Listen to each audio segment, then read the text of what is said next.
پاکستان کو صحت کے بہت سے چیلنجز کا سامنا ہے، جن میں ہیلتھ کیئر کے ناکافی وسائل اور بیماریوں کا پھیلنا اور معیاری ہیلتھ کیئر تک رسائی نہ ہونا شامل ہیں۔ یہ رپورٹ پاکستان میں صحت اور ان مسائل کو حل کرنے میں میڈیا کے کردار پر توجہ مرکوز کرتی ہے۔ ہمارے ملک کو متعدد بیماریاں جیسے تپ، ملیریا اور ہیپاٹائٹس کے ساتھ ساتھ ذیابیطس اور قلبی امراض جیسی غیر متعدد بیماریوں کے انتظام میں اہم چیلنجز کا سامنا ہے۔ ہم نے جب محمد شاہد جو کہ BS نرسنگ کے طالب علم ہیں ان سے پوچھا کہ پاکستان میں کون سی متعدد بیماریاں پائی جاتی ہیں اور ان کے مطابق کیا احتیاط برتنی چاہیے، تو ان کا کہنا یہ تھا۔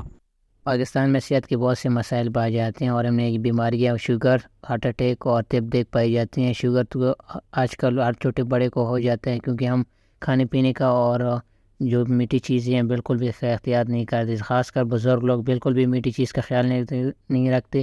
اگر ان کو کوئی بھی اگر چوٹ لگی تو ان کے زخم بھرنا بہت مشکل ہو جاتا ہے، کیونکہ شوگر کے امراض کے زخم بالکل بھی ٹھیک نہیں ہوتے جلدی۔ اور اس کے ساتھ ہمارا ہارٹ اٹیک بھی آج کل کی شرح بہت زیادہ ہے پاکستان میں۔ ہر نوجوان کو بھی آج کل ہارٹ اٹیک ہونے لگے، خاص کر فاسٹ فوڈ بہت زیادہ کھاتے ہیں آج کل نوجوان، اور نمک کا بالکل بھی احتیاط نہیں کرتے۔ ہمیں چاہیے کہ ہم اپنی ڈائٹ کا خیال رکھیں اور اس کے ساتھ ساتھ ایکسرسائز کریں۔ ایکسرسائز سے ہم بہت سی بیماریوں سے بچ سکتے ہیں۔ پاکستان میں صحت کے مسائل کی بڑھتی ہوئی تعداد تشویشناک ہے۔ ہمارے ملک میں صحت کے یہ مسائل ایسے امراض کا باعث بنتے ہیں جن کا علاج وسائل کی کمی اور معاشی حالات کی وجہ سے مشکل ہے۔ پاکستان کی 60 ملین آبادی غربت کی زندگی گزار رہی ہے۔ بہت سے شہری وسائل کی کمی کی وجہ سے بنیادی ضرورتوں کو پورا کرنے سے قاصر ہیں۔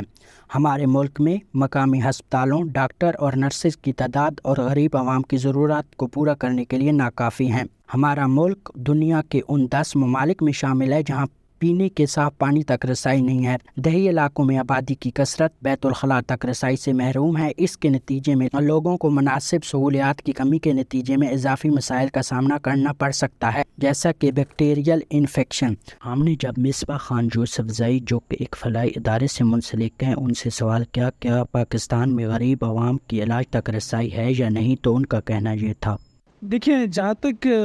عام بندے تک سہولت کی بات کی جائے نا، کہ اس تک اگر وہ بیمار ہوتا ہے تو اس کی صحت کا لحاظ رکھا جا رہا ہے، اس کو سہولت دی جا رہی یا نہیں دی جا رہی، تو بڑے افسوس کے ساتھ کہنا پڑتا ہے کہ ریاست کی اہم ترین ذمہ داریوں میں یہ ہے کہ وہ لوگوں کی جان مال کی حفاظت کرے، ان کی پراپرٹی کی حفاظت کرے، ان کی جان کی حفاظت کرے۔ تو جان کی حفاظت میں یہی چیز بنیادی طور پہ آ جاتی ہے، ان کی صحت۔ پرسنلی اگر میں دیکھوں تو ہمارا بھی لوگوں سے واسطہ ہوتا ہے۔ کچھ ایسے کیسز میں نے دیکھے ہیں اپنے رشتہ داروں میں بھی کہ وہ ڈیزرونگ تھے اور وہ علاج کرنا چاہتے تھے، مختلف نام کے، یہاں اب ظاہری سی بات ہے صحت کارڈ کے حوالے سے بہت مشہور ہے، اسی طرح انکم سپورٹ پروگرام کے حوالے سے چیزیں مشہور ہیں، لیکن اس کا پروسیس جو ہے وہ اتنا ایمبیگوس ہے، اتنا مبہم ہے، اتنا مشکل ہے کہ عام بندہ جو اپنی دیہڑی بیچارہ چھوڑ کے وہ آگے پیچھے پھرتا رہتا ہے۔ مزید مصباح خان یوسفزئی نے اپنا ذاتی تجربہ بیان کرتے ہوئے یہ کہا۔ اس میں یعنی کہ مثال کے طور پہ ایک کیس اس طرح آیا، چھوٹی سی بچی تھی معذور، اس کا علاج کے لیے پنڈی کے ہاسپٹلز نے کہا کہ اس کو کراچی میں ہی اس کا علاج ہوگا، اور سارا ڈیٹا جب میں نے نکالا تو وہ صاحب کہہ رہے تھے کہ نہیں، ہم آپ کا والا MRI جو آپ نے کیا ہے ہم ادھر الگ کریں گے۔ میں نے کہا پھر اس کا فائدہ کیا ہوا صحت کارڈ کا؟ انہوں نے کہا نہیں، ادھر ہم الگ کریں گے، ہاں البتہ آپ کو کچھ خرچہ کرنا پڑے گا، کچھ خرچہ کرنا پڑے گا، بڑے خرچے سے آپ بچ جائیں گے۔ تو کچھ خرچہ کیا ہے جی؟ بس یہی آپ نے 7-8 لاکھ روپے جو ہے وہ کرنے، ویسے اس پہ 25 لاکھ لگنے ہیں۔ تو وہ جب میں نے ان کو بتایا، ان کے والدین کو بتایا بچی کی چھوٹی کے، تو انہوں نے کہا بھئی یہ اب ہمارے بس میں یہ نہیں ہے، اور وہ اسی طرح جو ہے ابھی تک انتظار میں ہے۔ میرے خیال سے نظام کو درست کرنے کی ضرورت ہے۔ اب یہ الگ سر کا درد ہے، نظام کیسے درست کیا جائے گا، وسائل نہیں ہے، حکومت کا بھی یہ رونا ہوتا ہے، ریاست جو بھی ہو، جو ارباب اختیار ہوتے ہیں، لیکن یہ بہت بنیادی، بہت ہی بنیادی ایک حق ہے عام شہری کا، حکومت پہ، ریاست پہ، جو ان پہ حکمرانی کر رہے ہیں، کہ ان کو دے۔ ہمارے ملک میں صحت ہیلتھ کیئر کے شعبے کے لیے مختص فنڈ ناکافی ہیں۔ جس کے نتیجے میں ہیلتھ کیئر کی سہولیات میں ضروری طبی آلات، ادویات اور بنیادی سہولیات کی کمی ہے۔ ان چیلنجز سے نمٹنے کے لیے حکومتی اقدامات، پالیسی اصلاحات، بین الاقوامی تنظیموں کے ساتھ تعاون اور معاشرے کی شرکت پر مشتمل مختلف نقطۂ نظر کی ضرورت ہے۔ ہم نے جب زیغم عباس، جن کا تعلق جنوبی پنجاب سے ہے، سے سوال کیا کہ کیا پاکستان کے ہسپتالوں میں تمام تر سہولیات موجود ہیں کہ نہیں، ان کا کہنا یہ تھا۔ اس حوالے سے میں تو یہی کہوں گا کہ ضروریات کے مطابق پاکستان کے مختلف شہروں میں، کیونکہ میں ایک عام شہری ہوں تو میں یہ دیکھ سکتا ہوں اور میں آپ کو یہ بتا سکتا ہوں کہ تمام شہروں میں جو ہے وہ مختلف ہسپتالوں میں ضروریات کے مطابق جو ہے وہ سہولیات نہیں ہیں۔ بہت سے شہر آپ کو ایسے دیکھنے کو ملیں گے، بہت سے اسپتالیں آپ کو ایسے دیکھنے کو ملیں گی جہاں پہ ڈاکٹرز تو ہیں مگر وہاں پہ سہولیات کے فقدان کی وجہ سے جو مریض ہے اس کی جو تشخیص کرنا ڈاکٹر صاحب چاہتے ہیں ان کو سہولت موجود نہیں ہے۔ تاہم بعض ہاسپٹل میں نہیں ہے اور بعض ایسا ہے کہ ان شہروں میں بھی متعلقہ سہولیات نہیں ہے۔ پھر کرٹیکل سچویشن والے مریض کو دور دراز کا سفر کرنا پڑتا ہے صرف اور صرف ٹیسٹ کرانے کے لیے، اور پہلے بھی کرٹیکل سچویشن ہوتی ہے تو وہ بعض اوقات مریض اس سچویشن کو برداشت ہی نہیں کر سکتے اور اللہ کو پیارے ہو جاتے ہیں۔ تو خاص طور پہ جو سہولیات ہیں وہ مختلف شہروں میں جو ہیں وہ نہیں ہے، جس کی وجہ سے مسئلہ MRI نہیں ہوتا، CT اسکین نہیں ہوتا، اس طرح کے جو سہولیات ہیں مختلف ہسپتالوں میں نہیں ہیں، جس کی وجہ سے آئے دن مریض کو مختلف شہروں اور دوسرے شہروں اور دوسری ہاسپٹلز میں دھکے کھانے پڑتے ہیں اور ان کو ٹیسٹ کے لیے جانا پڑتا ہے۔ خاص طور پہ میں اگر ٹیسٹ کی بات کروں تو البتہ ڈاکٹر اچھے ڈاکٹرز پاکستان کے طول و عرض میں موجود ہیں اور ان کو اگر سہولیات دی جائیں تو وہ اچھا علاج کر سکتے ہیں۔ مزید ہم نے زیغم عباس سے پوچھا کہ اس سلسلے میں غیر ملکی اداروں سے مدد لی جا سکتی ہے تو ان کا کہنا یہ تھا۔ تو میری عام شہری ہونے کے ناطے یہ گزارش تو یہ ہوگی، میرا ماننا تو یہ ہوگا کہ ہمیں غیر ملکی اداروں سے مدد لینے کی بجائے اپنے اداروں کو مضبوط کرنا چاہیے، کیونکہ اگر ہم کب تک غیر ملکی اداروں سے مدد لیتے رہیں گے، ہمارے اگر اپنے ادارے مضبوط ہوں گے اور وہ اپنے پاؤں پہ کھڑے ہو جائیں گے، جس طرح وہ ہمیں سروسز دے سکتے ہیں، ہو سکتا ہے غیر ملکی اس طرح سروسز نہ دے سکتے ہوں۔ بہت سے دیسی نسخوں کی سائنسی جانچ اور توثیق نہیں ہوئی ہے، اگرچہ وہ نسلوں سے کامیابی کے ساتھ استعمال ہوتے رہے ہیں۔ دیسی نسخوں کے معیار اور تیاری میں نمایاں فرق ہو سکتا ہے۔ متضاد تیاری یا غلط استعمال غیر مؤثر یا ممکنہ طور پر نقصان دہ نتائج کا باعث بن سکتا ہے۔ دیسی نسخے اپنی روایتی استعمال اور ثقافتی اہمیت کی بنیاد پر صحت کے لیے ممکنہ اثرات مرتب کر سکتے ہیں، تاہم ان کا استعمال کرتے وقت احتیاط برتنی چاہیے۔ یہ مشورہ دیا جاتا ہے کہ صحت کی دیکھ بھال کرنے والے پیشہ ور افراد سے رہنمائی حاصل کریں جو روایتی اور جدید ادوات سے دونوں کے بارے میں علم اور سمجھ رکھتے ہیں۔ روایتی علاج کرنے والے اور سائنسی محققین کے درمیان تعاون روایتی علم اور شواہد پر مبنی ادوات کے درمیان فرق کو ختم کرنے میں مدد کر سکتا ہے۔ ہم نے جب تجمل حسین وارثی، جن کا تعلق میڈیکل کے تعلیمی شعبے سے ہے، ان سے پوچھا کیا دیسی نسخوں کا استعمال کسی بڑی بیماری کا سبب بنتے ہیں تو ان کا کہنا یہ تھا۔ کہاوت مشہور ہے، جس کا کام اسی کو ساجھے۔ ویسے بھی عقل مند لوگ اس طرف اشارہ کرتے ہیں، prevention is better than cure,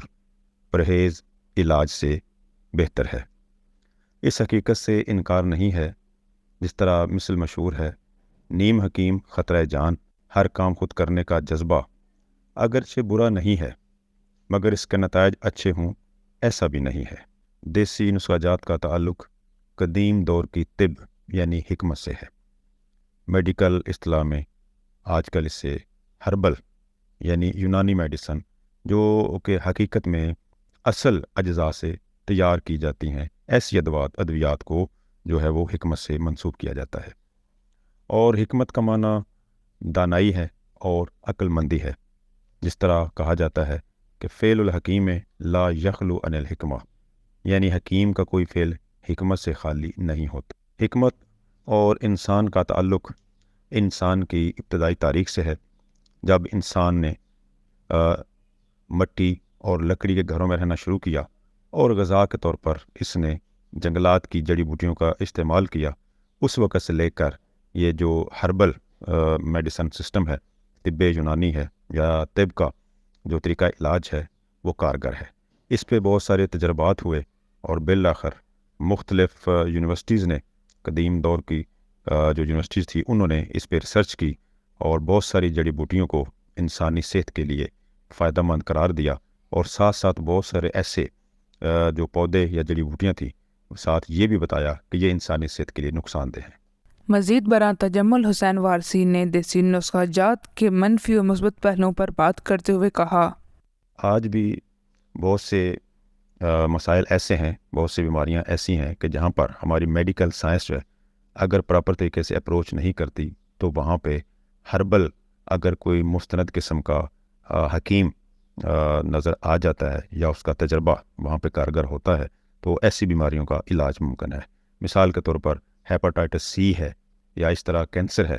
یا اور اس قسم کی ٹی بی وغیرہ کے امراض ہیں، تو ان میں ایسے بہت سے حکیم لوگ موجود ہیں کہ جن کے قیمتی نسخہ جات سے بہت سارے انسانوں کی جان بچی ہے۔ اگر اس کے برعکس دیکھا جائے تو ایسے لوگ جو صرف بازار سے کتب خرید کر اور خود ساختہ حکیم بن بیٹھتے ہیں یا عطائی حکیم بن جاتے ہیں اور خود سے نسخے تجویز کرنے لگ جاتے ہیں، تو وہ نہ صرف اپنے لیے نقصان دہ ہیں بلکہ ہمارے معاشرے کے لیے، پوری دنیا کے لیے اور قیمتی جانوں کے نقصان کا سبب بنتے ہیں۔ ہیلتھ کیئر پر میڈیا کا اہم اثر ہے کیونکہ یہ عوامی رائے کو تشکیل دینے اور ہیلتھ کیئر کی پالیسیوں اور طریقوں کو متاثر کرنے میں اہم کردار ادا کرتا ہے۔ میڈیا صحت کے مسائل کے بارے میں عوام کو آگاہ کرنے، صحت مند طرز زندگی کو فروغ دینے اور بیماریوں سے بچاؤ اور علاج کے بارے میں بیداری پیدا کرنے میں مدد کر سکتا ہے۔ ہم نے جب عبد الرحمان، جن کا تعلق جنوبی پنجاب کے ایک دیہی علاقے سے ہے، سے پوچھا کہ پاکستان میں موجود متعدد بیماریوں کے بارے میں میڈیا لوگوں تک آگاہی پہنچا رہا ہے یا نہیں، تو ان کا یہ کہنا تھا، جی ہاں، پاکستان میں ملیریا، ذیابیطس اور ڈینگی جیسی بیماریوں کے بارے میں میڈیا کے ذریعے لوگوں کو عمومی آگاہی پہنچائی جاتی ہے۔ اخبارات، T V channels, radio stations اور ویب سائٹس کے ذریعے ان بیماریوں کی وجوہات، علامات، علاج اور پیشگوئیوں کے بارے میں عوام کو آگاہ کیا جاتا ہے۔ مزید ترقی کے مطابق شعبہ جات اور ٹی وی چینلز آپ تکنیکی طور پر بہتر ہوئے ہیں، جن کی وجہ سے عوام کے بیچ بیماریوں کے سائنسی طور پر درست حقائق کو پہچانا آسان ہو گیا ہے۔ علاوہ ازیں حکومت کے ذریعے عوام کو آگاہ کرنے کے لیے مختلف ترقیاتی منصوبے ہیں، جن بیماری کی آگاہی کے لیے ڈور آڈیو اور ویڈیو پروگرامز، پہنچنے والے پمفلیٹس، مقامی پروگرام، سیمینارز اور کیمپس بنانے والی بیماری کنٹرول ٹیمز شامل ہیں۔ تاہم بعض اوقات میڈیا کی توجہ کچھ خبروں اور برہم بینی پر مبنی ہوتی ہے، جس کی وجہ سے لوگوں کی خاطر کوئی فائدہ نہیں ہوتا۔ لہٰذا میڈیا کو بیماریوں کے بارے میں درست رہنمائی اور خدمات کے فراہمی کی جانب مزید کام کرنا چاہیے۔ مزید برآں عبد الرحمان نے میڈیا کے کردار کو بیان کرتے ہوئے کچھ یوں کہا، میڈیا صرف بڑے شہروں اور کسی خاص معاشرتی طبقے کے لوگوں تک محدود نہیں بلکہ ہر طبقے کے لوگوں تک آگاہی پہنچانے کی کوشش کرتا ہے۔ دراصل میڈیا نے پاکستان میں ملیریا، ذیابیطس اور ڈینگی جیسے بیماریوں کے بارے میں اہم خبریں، رپورٹس اور حوالے رکھے ہیں۔ میڈیا نے اس طرح کی بیماریوں کے بارے میں اہم جغرافیہ، منظرنامہ اور ڈاکومنٹریز بھی بنائی ہیں۔ اضافے سے اکثر میڈیا پروگرامز میں ان بیماریوں کے بارے میں سادہ طب کی رائے بھی شامل ہوتی ہے، جو ماہرین کی رائے کو روشناس کراتے ہیں۔ اگرچہ ہمیں کام کرنا باقی ہے، ہمیں اس دائرہ کار سے باہر نکلنے کی ضرورت ہے تاکہ بھاری بار کے عوام کو آگاہ کیا جا سکے اور بیماریوں سے نجات کے لیے مؤثر اقدامات اٹھائے جا سکیں۔ تو میڈیا کو یہ چاہیے کہ زیادہ سے زیادہ عوام کو اویئرنیس دیں، کیونکہ ابھی آپ کو پتہ ہے کہ پچھلے کچھ مہینوں میں پاکستان کے حالات بہت زیادہ خراب رہے ہیں، جن میں پیچھے سیلاب وغیرہ آئے ہیں،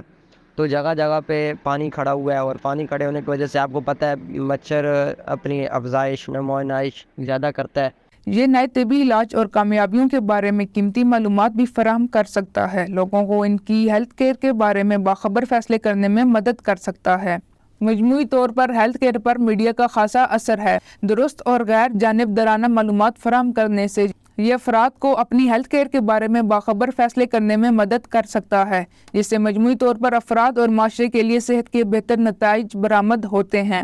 ہم نے جب زیغم آباد سے پوچھا کہ میڈیا صحت کے مسائل کو اجاگر کرنے میں کیا اہم کردار ادا کر سکتا ہے، تو ان کا یہ کہنا تھا، تو میڈیا کا بہت اچھا کردار ہو سکتا ہے، کیونکہ میڈیا ہی جو ہے وہ معاشرے کی بھی آنکھ ہے، جو معاشرے کی چیزیں وہ حکومت تک پہنچاتے ہیں، جو ان کی ضرورت ہے حکومت تک پہنچتی ہیں میڈیا کے ذریعے۔ تو میڈیا کو یہ چاہیے کہ وہ مختلف ہاسپٹلز میں جائیں اور وہاں پہ جو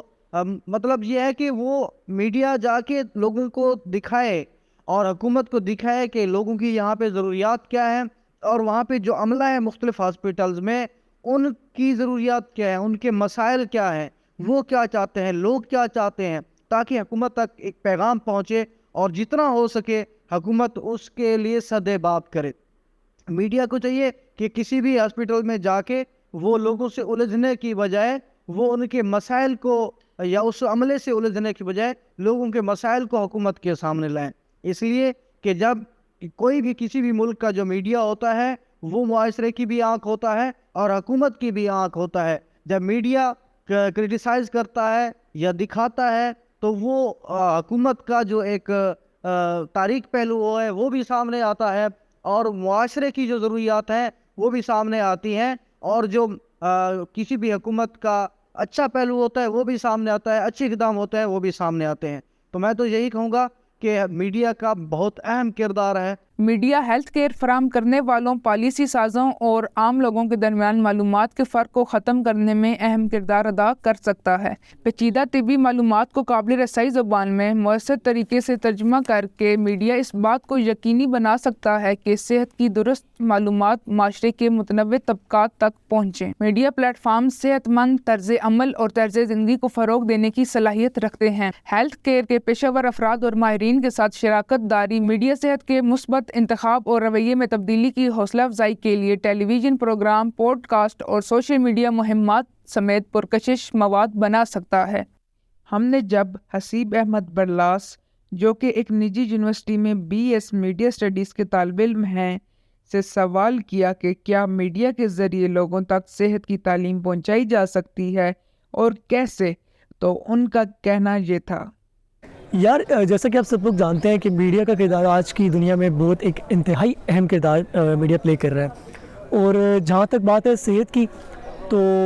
میرا خیال ہے کہ ہمارے جو گراس روٹ ہم بولتے ہیں، بچے جو چھوٹے ہیں وہ زیادہ تر ٹیلی ویژن دیکھتے ہیں، ٹیلی ویژن پہ ہوتے ہیں موسٹلی، اگر ان کو کھانا وغیرہ کھانا ہے تبھی ٹیلی ویژن کے ساتھ، تو ہم کیوں نہ ان کے لیے کوئی ایسے کارٹونس وغیرہ بنائیں یا کچھ ہم لوگ ایسی چیزیں ان کے لیے ہم لوگ براڈ کاسٹ کریں جن میں ہم ان کو صحت کے بارے میں بتا رہے ہیں، ہم ان کو پراپر گائیڈنس دے رہے ہیں کس کس چیز سے آپ نے دور رہنا ہے، کس طرح آپ نے کس چیز کو آپ نے زیادہ اپنانا ہے، آپ ان کو ایک ہیلدی بیلنس ڈائٹ دیں۔ تو ان کے لیے ہم کو ایسی چیزیں براڈ کاسٹ کریں جن سے ان کو پراپر گائیڈنس ملے کہ وہ صحت کے بارے میں کس چیز پر زیادہ فوکس دیں۔ نوجوان جو ہیں وہ ہر طرح کے پوری چیزیں، فاسٹ فوڈ وغیرہ، یہ ان کی چیزیں صحت کو کافی خراب کر رہا ہے۔ تو میرا خیال ہے کہ میڈیا کو اس چیز پہ کافی اپنے پبلک سروس میسج بنانے چاہیے جن کو براڈ کاسٹ کریں اور ان کے پروز اینڈ کونس بتائیں۔ جیسا کہ میں نے بتایا کہ ابھی ہمارا جو میڈیا ہے وہ میرے خیال میں صحت کے بارے میں تو کوئی بھی ایسی چیز براڈ کاسٹ نہیں کر رہا۔ کافی ارریلیونٹ چیزیں جو ہیں وہ پبلش کی جا رہی ہیں۔ ارریلیونٹ کس سینس میں؟ ارریلیونٹ ان سینس کہ آپ کے جو یوتھ آپ کی کیا دیکھ رہے ہیں، اس پہ آپ کو جو جب ٹی وی آن کرتی ہے تو وہاں پہ آپ کو کوئی بھی ایسا میسج صحت کے حوالے سے نہیں ملے گا۔ آپ ایٹ لیسٹ اپنے چھوٹے چھوٹے پیکیجز بنائیں، ٹھیک ہے، آپ کو اس پہ شارٹ فلمز بنانے چاہیے، ڈراماز بنانے چاہیے جن پہ آپ کا مین فوکس ہو وہ صحت کے اوپر۔ میڈیا صحت کے حساس مسائل جیسے دماغی صحت، جنسی اور تولیدی صحت اور HIV جیسی بیماریوں کے بارے میں معلومات فراہم کرنے میں اپنا حصہ ڈال سکتا ہے۔ حساس طریقے سے تیار کردہ بیانیے، دستاویزی فلمیں اور انٹرویوز سماجی ممنوعات اور غلط فہمیوں کو چیلنج کرنے میں مدد کر سکتے ہیں۔ میڈیا ایک سہولت کار کے طور پر کام کر سکتا ہے۔ تجمل حسین وارثی نے صحت سے متعلق آگاہی میں میڈیا کے کردار اور خصوصاً ریڈیو کے کردار کے بارے میں بات کرتے ہوئے کچھ یوں کہا۔ ہمارے ہاں سوشل میڈیا کا کردار اپنی جگہ مسلم ہے، اور بالخصوص سمیع و بصری دو قسم کے جو میڈیا ہمارے پاس موجود ہیں، یہ بالخصوص آج کل کے نوجوان اور فاضل لوگ اپنے فالوورز بڑھانے کے لیے بہت سارے ایسے پروگرام اور حکمت کی دکانیں کھول کر بیٹھے ہوئے ہیں کہ جن سے بہت جلدی وہ اثرات اور نتائج بتا کر نوجوان نسل کو یا مجبور لوگوں کو اپنی طرف مائل کرتے ہیں اور قائل کرتے ہیں، لیکن نتائج اس سے مختلف ہوتے ہیں۔ ایسے میں ضرورت اس امر کی ہے کہ بالخصوص ہمارے جو سمعی میڈیا گروپ ہے، بالخصوص ریڈیو جو ہے، اس کی تعریف اور کردار اپنی جگہ پہ مسلم رہا ہے۔ ریڈیو کا تعلق بھی انسان کی قدیم تاریخ سے ہے، اور جنگل ہو یا بیابان ہر جگہ پر ریڈیو کے سننے والے آج بھی موجود ہیں، مل جاتے ہیں اور ملتے رہے ہیں۔ اس سلسلے میں ریڈیو نے ہر میدان میں اپنا کارنامہ انجام دیا ہے، تعلیم کا میدان ہو، صحت کا معاملہ ہو یا زرعی مسائل کا حل ہو، اس نے ہمیشہ مثبت کردار ادا کیا ہے۔ اسی طرح صحت کے مسائل کے حوالے سے بھی یہ میڈیا اپنا مزید بہتر کردار ادا کر سکتا ہے، اور اس کے تحت اگر مستند اور فاضل قسم کے حکماء وقت مقررہ پر ہفتے میں 2 یا 3 دن کسی ایک بیماری کو موضوع بنا کر اس کی علامات، اس کے اسباب، احتیاطی تدابیر اور مناسب علاج بمطابق عمر تجویز کریں تو اس سے کافی بہتری آ سکتی ہے۔ مزید برآں جب ہم نے ان سے پوچھا کہ غلط دیسی نسخہ جات سے کیسے چھٹکارا پایا جا سکتا ہے اور میڈیا اس میں کیا کردار ادا کر سکتا ہے، تو ان کا یہ کہنا تھا، کیونکہ حکمت جو ہے اس کا تعلق جو طریقہ علاج ہے وہ انسان کے مزاج سے بھی کافی ہے۔ مزاج چونکہ 4 قسم کے بتائے جاتے ہیں، کچھ خشک ہوتے ہیں، کچھ گرم ہوتے ہیں، کچھ سرد ہوتے ہیں، کچھ تار ہوتے ہیں۔ تو مستند حکیم جو ہے، فاضل حکیم جو ہے، وہ اپنی اس نسخے، اپنی اس دوائی کے ساتھ غذا کا گروپ بھی ضرور تجویز کرتا ہے کہ جو معاون ہوتا ہے انسان کے اس علاج میں۔ ایسے میں اگر وہ اپنا پروگرام ترتیب دیتے ہیں اور ساتھ اپنا رابطہ نمبر یا ہیلپ نمبر بھی دے دیں تو خود ساختہ جو حکیم ہیں یا نسخے ہیں ان سے یقیناً جان چھوٹ جائے گی، اور ہر مجبور اور مریض آدمی ان سے رابطہ کر کے اپنی بیماری کا علاج کروا سکتا ہے۔ ہیلتھ کیئر کے stakeholders, N G Os اور سرکاری ایجنسیوں سمیت کمیونٹیز کو اجتماعی طور پر صحت کے مسائل سے نمٹنے کے لیے اکٹھا کر سکتا ہے۔ مکالمے کو فروغ دے کر میڈیا ایسی شراکتیں قائم کرنے میں مدد کر سکتا ہے جو اختراعی یا انقلابی حل اور وسائل کو متحرک کرنے کا باعث بنتے ہیں۔ پاکستان میں میڈیا نے بیداری بڑھانے، عوام کو تعلیم دینے اور صحت سے متعلق مسائل کی وکالت کرنے میں قابل ذکر کردار ادا کیا ہے۔ تاہم ملک میں چیلنجز سے نمٹنے کے لیے میڈیا کے لیے ابھی بھی غیر استعمال شدہ صلاحیت موجود ہے۔ ہم نے جب عبداللہ ساجد، جو کہ ایک نجی یونیورسٹی میں BS میڈیا اسٹڈیز کے طالب علم ہیں، سے سوال کیا کہ کیا موجودہ میڈیا صحت کے مسائل کو اجاگر کرنے میں کوئی اہم کردار ادا کر رہا ہے، تو ان کا یہ کہنا تھا، پاکستانی میڈیا صحت کے مسائل کو اجاگر کرنے میں کچھ حد تک اپنا کردار ادا کرتا ہے اور کئی موقعوں پر خاموش بھی رہتا ہے، جیسے کہ سال 2019 میں جب کورونا وبا نے تمام دنیا کو اپنی لپیٹ میں لے لیا تھا۔ اسی دوران پاکستان کے میڈیا نے ملک بھر میں کرونا وبا سے بچنے کے لیے احتیاطی تدابیر کو ملک بھر میں اجاگر کیا، لوگوں کو یہ بات باور کرائی کہ ہم کس طرح اس وبا سے بچ سکتے ہیں، جیسے کہ ہاتھ دھونا، سینیٹائزر کا استعمال کرنا، کسی کا جوتا نہ کھانا اور عوامی جگہوں سے دور رہنا وغیرہ۔ بالکل اسی طرح جب بھی کبھی پاکستان کو کسی وبا یا پھر دیگر بیماریوں نے اپنی لپیٹ میں لے لیا تو پاکستان کے میڈیا نے اپنا بھرپور کردار ادا کیا، جیسے کہ ڈینگی وائرس اور ملیریا وغیرہ۔ اس وقت بھی پاکستان کے قومی ٹی وی چینل پر پولیو کی بھرپور مہم چلائی جا رہی ہے۔ پولیو کی بیماری پاکستان کا ایک بہت بڑا مسئلہ ہے جس نے کئی بچوں کی زندگیوں کو تباہ کیا ہے۔ پاکستانی ٹی وی چینلز پر ہر وقت پورا سال بچوں کو پولیو کے قطرے پلانے کی مہم چلائی جاتی ہے، جس سے بہت زیادہ افاقہ ہوتا ہے۔ وہ والدین جو اس قسم کی بیماریوں سے ناآشنا ہوتے ہیں، ان ٹی وی چینلز کی چلائی جانے والی ان مہم کے ذریعے انہیں آگاہی مل جاتی ہے، وہ پہلے سے ہی احتیاطی تدابیر اختیار کرنا شروع کر دیتے ہیں، اس طرح وہ ان مہلک بیماریوں سے بچ جاتے ہیں۔ مزید برآں عبداللہ ساجد نے میڈیا پر چلنے والی ایڈورٹائزمنٹ کے بارے میں بات کرتے ہوئے کچھ یوں کہا، دوسری جانب پاکستانی میڈیا باہر کے کھانوں کو بہت زیادہ پذیرائی دیتا ہے، جس میں برگر، پیزا، مشروبات وغیرہ شامل ہیں۔ یہ کھانے وقتی طور پر بہت لذیذ اور مزیدار ہوتے ہیں، مگر دوسری جانب ان کا نقصان لذت سے بھی زیادہ ہوتا ہے۔